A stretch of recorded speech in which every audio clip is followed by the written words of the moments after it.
RS मुख्य परीक्षा में पाठ्यक्रम में है नवीन लोक प्रशासन क्या है और नव लोक प्रबंधन क्या है।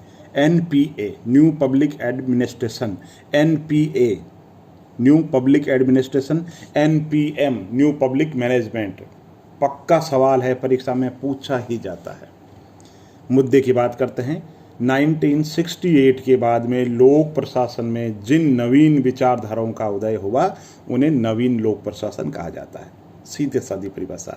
किस पे जोर है इसमें प्रासंगिकता पे जोर है, इसमें मूल्य पे जोर है, इसमें परिवर्तन पे जोर है, इसमें जनता की भागीदारी की बात है, इसमें न्याय की बात है। ये मूल्योन्मुख व्यवस्था है। तो लोक प्रशासन की ये आदर्श व्यवस्था है। सबसे पहले लोक प्रशासन में विचारधारा के रूप में शास्त्रीय विचारधारा का उदय हुआ। ये वाद थी, लोग असंतुष्ट हो गए तो प्रतिवाद के रूप के अंदर क्या हुआ, व्यवहारवाद का उदय हुआ, है ना, जिसने कहा मानव व्यवहार का अध्ययन होना चाहिए।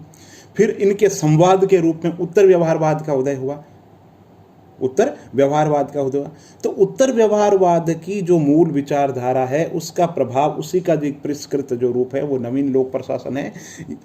अब पृष्ठभूमि बताता हूँ। अमेरिका और वियतनाम के युद्ध हुआ। अमेरिका को करारी एक तरीके से शिकस्त मिली। अमेरिका के अंदर शहरीकरण बढ़ता जा रहा, औद्योगिकीकरण बढ़ता जा रहा था, आर्थिक रूप से बहुत प्रगति कर रहा था अमेरिका, लेकिन अंदर कहीं न कहीं एक सुकून नहीं था। जनता में विद्रोह था, जनता में बेचैनी थी। आर्थिक रूप से समृद्ध थे लेकिन दिल के किसी एक कोने के अंदर कोई न कोई असंतुष्ट थी। तो वो असंतुष्टि क्यों थी? उन्होंने कहा कि इफिशिएंसी, इफेक्टिवनेस, आर्थिक पैसा, ये चीज़ें मायने नहीं रखती। तो क्या चीज़ मायने रखती? तो उन्होंने कहा लोक प्रशासन का मानवीय जो चरित्र है वो मायने रखता है। तो 68 के बाद में अमेरिका के अंदर लोक प्रशासन के विकास के लिए जो माइलस्टोन है, जो पायदान जो है, वो सम्मेलन हनी सम्मेलन हुआ। फिर उसके बाद में मिनोबुक सम्मेलन हुआ, फिलाडेल्फिया सम्मेलन हुआ, वाल्डो की किताब public administration in A time of turbulence किताब आई 68 के अंदर, और 1971 के अंतर्गत फ्रैंक मेरिनी की नवीन लोक प्रशासन की दिशा ही पुस्तक लिखी गई। तो ये आधार स्तंभ है किसके, कि नवीन लोक प्रशासन के। तो नवीन लोक प्रशासन क्या आप समझ में आ गया कि नवीन लोक प्रशासन 68 के बाद में जिन नवीन सूत्रपातों का, जिन नवीन विचारों का आगमन हुआ वो नवीन लोक प्रशासन है। उसके 5 पायदान कौन से हो गए जो आपको मैंने बताया। सबसे पहले हनी सम्मेलन हो गया, उसके बाद में मिनोबुक सम्मेलन हो गया, वाल्डो की किताब हो गई, फ्रैंक मेरिनी की नवीन लोक प्रशासन दिशाएं हो गई। तो ये जो 5 चरण मैंने नवीन लोक प्रशासन के विकास के बताए।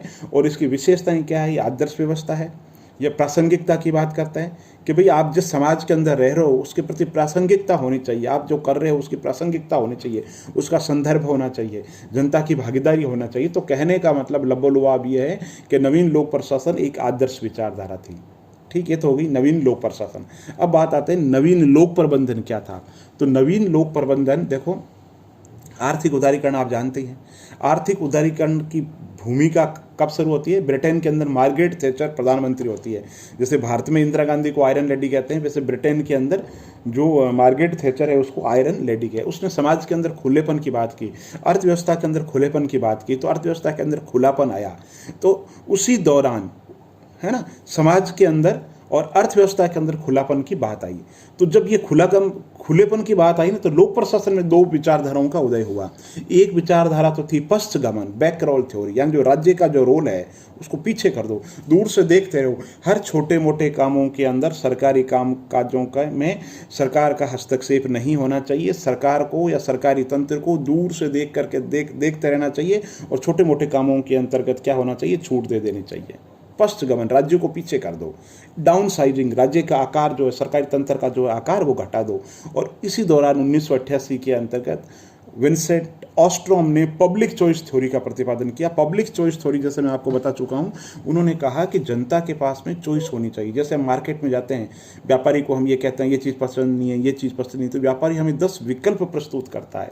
तो ये बात सरकारी तंत्र के अंदर होनी चाहिए।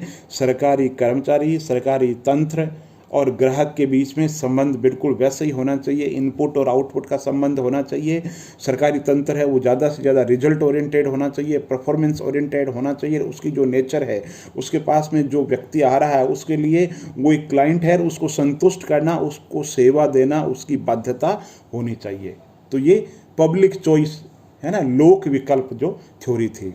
अब इसी के बाद के अंतर्गत नव लोक प्रबंधन, इतनी भूमिका बांधी आपको समझाने के लिए। अब आते हैं नव लोक प्रबंधन। नवीन लोक प्रशासन मैंने बता दिया कि 68 के बाद में नवीन विचारधाराओं का उदय हुआ, वो तो है नवीन लोक प्रशासन, ये आदर्श विचारधारा है। ठीक, अब बात करते हैं नव लोक प्रबंधन की।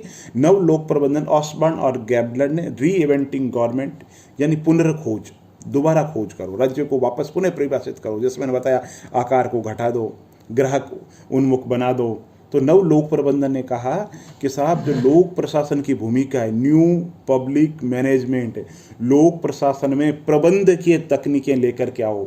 जैसे प्राइवेट तंत्र के अंदर प्रबंध की तकनीकें होती है, वैसे वैसे लोक प्रशासन के अंतर्गत तकनीकें लेके आओ। तो क्या तकनीकें लेके आओ? तो कैटलिस्ट है ना। अगर आप साइंस के विद्यार्थी हैं तो आप समझते होंगे, उत्प्रेरक आप समझते होंगे। उत्प्रेरक वो होते हैं जो रासायनिक अभिक्रिया के अंतर्गत खुद तो अप्रभावित रहते हैं ना, यही परिभाषा हुई ना कैटलिस्ट की परिभाषा, उत्प्रेरक जिसे कहते हैं, लेकिन गति दे सकते हैं।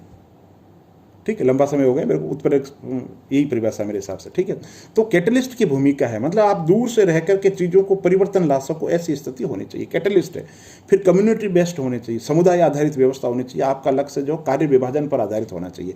आप पूर्वानुमान होना चाहिए, घटना घट जाने के बाद में समस्या का समाधान नहीं होना चाहिए, पहले होना चाहिए। जैसे व्यापार है, व्यापार के अंदर रिस्क फैक्टर है, बिजनेसमैन 24 घंटे ध्यान रखता है। मंडी का जो आढ़तिया व्यापारी है वो भावों को लेकर के एक एक सेकंड एक्टिव रहता है, तो वैसे ही सरकारी तंत्र को एक्टिव बनना पड़ेगा। तो पूर्वानुमान की सरकार हो गई, ये कैटलिस्ट गवर्नमेंट हो गई, ये कम्युनिस्ट समुदाय आधारित व्यवस्था हो गई, है ना। इसके अंदर जनता की भागीदारी की बात हो गई। इसमें चप्पू खुद चलाने के बजाय दूर से देखते रहो। नाव का चप्पू ये मत सोचो हर काम में खुद ही करो, मेरे को आप बैठ करके दूर से देखो चीज़ों को। आप ऑनलाइन, एक वर्ड है इंग्लिश के अंदर फैसिलेटर, आप दूर से चीज़ों को देखते रहो। तो ये नव लोक प्रबंधन है, समझे मोटा मोटी बात।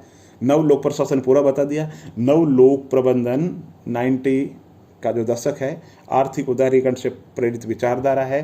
लोक प्रशासन के अंतर्गत नवीनतम तकनीकें, प्रबंधकीय तकनीकों का हिमायती है। पश्चगमन की बात करता है, डाउन साइजिंग की बात करता है, कैटलिस्ट की बात करता है, और कम्युनिटी बेस्ड की बात करता है, कंज्यूमर ओरिएंटेड की बात करता है। तो ये नवलोक प्रबंधन है।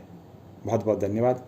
अगर अच्छा लगे तो लाइक कीजिए, चैनल को सब्सक्राइब कीजिए, और वीडियो अच्छा लगे तो आगे इसको शेयर कीजिए। बहुत बहुत धन्यवाद।